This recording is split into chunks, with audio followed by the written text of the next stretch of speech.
بسم اللہ الرحمن الرحیم۔ اگر کوئی شخص مشکل میں ہو یا مصیبت میں ہو اور پریشانی نے آن گھیرا ہو، اگر مشکل سے نکلنے کا کوئی راستہ نظر نہ آتا ہو یا کوئی حاجت ہو یا دلی مراد ہو جو قبول نہ ہوتی نظر آئے، تو آپ یہ وظیفہ کریں۔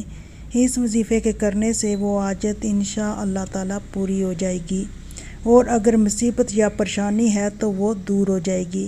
اس وظیفے کو کرنے کا طریقہ کار یہ ہے کہ آپ نے 2 نفل حاجت کے پڑھنے ہیں، اور اس کے بعد آپ نے 3 بار سورہ یاسین پڑھنی ہے، اور پھر اللہ تعالیٰ سے دعا کرنی ہے کہ میری فلاں مراد یا حاجت اللہ تعالیٰ پوری کر دے، یا جو مصیبت و پریشانی ہے اس سے نجات دلا دے۔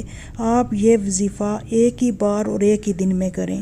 اگر 2 یا 3 دن میں حاجت پوری نہ ہوتی نظر آئے تو آپ اسی طریقے سے دوبارہ اس وظیفے کو کریں، اور پھر بھی اگر حاجت نہ پوری ہو تو پھر اسی طریقے کے ساتھ آپ نے 7 بار یہ وظیفہ کرنا ہے۔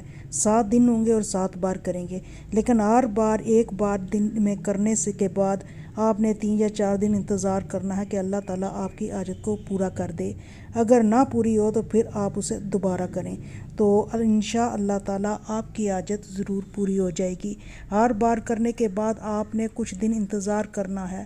اگر دعا قبول نہ ہو تو پھر آپ نے دوسری یا تیسری بار کرنا ہے۔ اگر ایک ہی دن میں آپ کی وہ دعا قبول ہو جاتی ہے تو آپ اس وظیفے کو یہیں ختم کر سکتے ہیں، اور آپ کا کام ہو جاتا ہے تو آپ اس وظیفے کو چھوڑ بھی سکتے ہیں۔ ضروری نہیں ہے کہ آپ نے 7 بار ہی کرنا ہے۔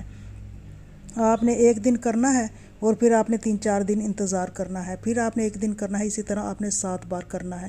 اگر 7 بار کے بعد انشاء اللہ تعالیٰ ضرور پوری ہو جائے گی۔ تو آپ اس وظیفے کو کریں، اور ہمارے چینل کو بھی سبسکرائب کریں اور لائک کریں، شیئر کریں۔ اللہ حافظ۔